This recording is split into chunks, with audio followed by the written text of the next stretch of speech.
How to calculate cost of good manufactured and cost of good sold, ये हम देखेंगे। So before starting cost of good manufactured, थोड़ा सा review ले लेते हैं ओल्ड पिछले कोर्स से, विच वॉज कॉस्ट अकाउंटिंग में हम आपने कॉस्ट ऑफ गुड सोल्ड बनाना देखा था, और मैन्युफैक्चरिंग कंसर्न में क्या था, तो उसको रिव्यू ले लेते हैं कि ट्रेडिंग बिजनेस के अंदर जब हम इनकम स्टेटमेंट इनकम स्टेटमेंट का cost of good sold calculate कर रहे होते हैं, तो उस वक्त आप किस तरीके से कैलकुलेट कर रहे होते हैं। ट्रेडिंग बिजनेस में आपके पास क्या हो रही होती है, इन्वेंट्री। तो इन्वेंट्री ओपनिंग में आप ऐड करते थे, क्या ऐड करते थे, परचेजेस। ट्रेडिंग बिजनेस कौन से बिजनेस होते हैं, ऑल ऑफ यू नो, कि जिसमें गुड्स बाय एंड सेल की जा रही होती हैं फॉर सेल पर्पज़ के लिए। So let's assume inventory opening आपके पास मौजूद है, परचेजेस आपके पास मौजूद है, आप उसमें ऐड करते थे, तो जो भी अमाउंट आती थी, सही है, उसको आप क्या कहते थे, गुड्स अवेलेबल फॉर सेल।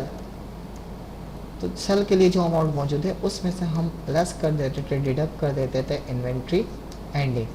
तो आपके पास क्या आ जाता था, cost of goods sold. Okay, so ये स्ट्रक्चर आप पढ़ के आ चुके हैं। अगर मैं डमी फिगर दे दूं, डमी फिगर लेट से ये 100 है, 500 है, तो 600 अवेलेबल फॉर सेल है और 50 के इन्वेंट्री आपके पास बच गए, तो that means 550 is your cost of goods sold.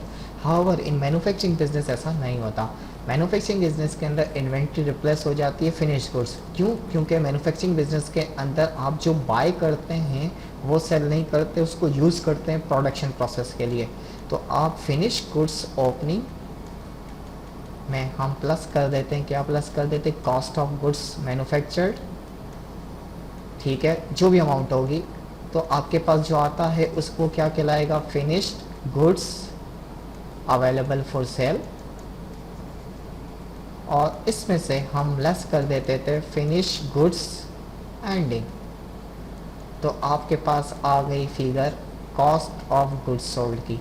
That means income statement के अंदर जब हम cost of goods sold manufacturing business का बनाते हैं, तो हमें finish goods cost of good manufactured को फॉलो करना होता है, जबकि ट्रेडिंग बिजनेस के अंदर हम किसको, इन्वेंट्री, परचेजेस और एंडिंग कैलकुलेट कर रहे होते हैं। तो डेट मीन्स हमें मैन्युफैक्चरिंग बिजनेस के अंदर क्या बनाना है, ये कॉस्ट ऑफ गुड मैन्युफैक्चर्ड की एक्स्ट्रा कैलकुलेशन करनी है। तो let's see the format of this. तो कॉस्ट ऑफ गुड मैन्युफैक्चर्ड किस तरीके से बनना होता है। Basically cost of good manufactured के लिए हमें सबसे पहले क्या देखना होता है, डायरेक्ट मटेरियल यूज्ड। तो डायरेक्ट मटेरियल जो भी यूज़ किया है, लेट्स सही है, जो अमाउंट मैं एक्स लिख रहा हूँ, 100 ले लिया, इसमें हम ऐड करते थे, क्या ऐड करते हैं, डायरेक्ट लेबर, सही है, इनका जितनी भी कॉस्ट आपकी होगी वो। सो डायरेक्ट लेबर आपने ऐड कर दिया, लेट्स से 120, और देन इसमें हम ऐड कर देते थे फैक्ट्री ओवरहेड, जिसको हम मैन्युफैक्चरिंग ओवरहेड भी कहते हैं। मैन्युफैक्चरिंग ओवरहेड, प्रोडक्शन ओवरहेड या फैक्ट्री ओवरहेड, वो ऐड करते हैं, लेट्स से 80। तो ये आपके पास 300 की अगर अमाउंट आ रही है, तो ये 300 की अमाउंट टेक्निकली क्या कहलाती है, इसको प्रोडक्शन कॉस्ट भी कहते हैं, मैन्युफैक्चरिंग कॉस्ट भी कहते हैं, और फैक्ट्री कॉस्ट भी कहा जाता है। डिफरेंट बुक्स में ये तीनों टर्म यूज़ किए होते हैं एज पर।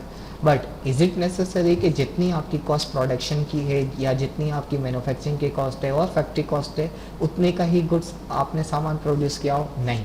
उसमें हम एडजस्टमेंट करते थे, क्या एडजस्टमेंट करते हैं, वर्क इन प्रोसेस या इनकम्प्लीट गुड्स की adjustment. Work in process opening जो भी होगा, लेट से 100 है तो ये ऐड कर दिया, ठीक है।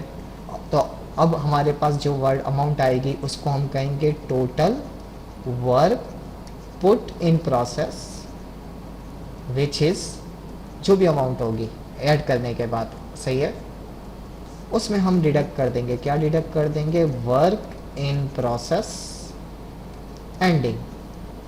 So work in process ending deduct कर देंगे। लेट्स से अगर मैं ये 80 लेता हूँ, तो ये 320 टेक्निकली हमारा क्या कहलाएगा, कॉस्ट ऑफ गुड्स मैन्युफैक्चर्ड। तो मैंने हाइपोथेटिकल नंबर्स के साथ कॉस्ट ऑफ गुड मैन्युफैक्चर्ड का वैसे स्ट्रक्चर क्या है। Yes, it might be possible कि कुछ क्वेश्चंस के अंदर आपको डायरेक्ट मटेरियल यूज़ निकालना पड़े। इट माइट बी पॉसिबल कि कुछ क्वेश्चंस के अंदर आपको सेपरेटली फैक्ट्री ओवरहेड की कैलकुलेशंस करनी पड़े। तो इन दोनों की कैलकुलेशंस अगर डायरेक्टली भी करनी पड़े तो वो इसी के अंदर इनर कॉलम के अंदर ऐड किया जा सकता है, सही है। सो लेट्स एक प्रॉपर प्रैक्टिकल क्वेश्चंस देख लेते हैं, और प्रॉपर प्रैक्टिकल क्वेश्चंस पे अगर हम आते हैं तो प्रॉपर प्रैक्टिकल क्वेश्चंस को मैं एक और वीडियो में कवर कर दूंगा।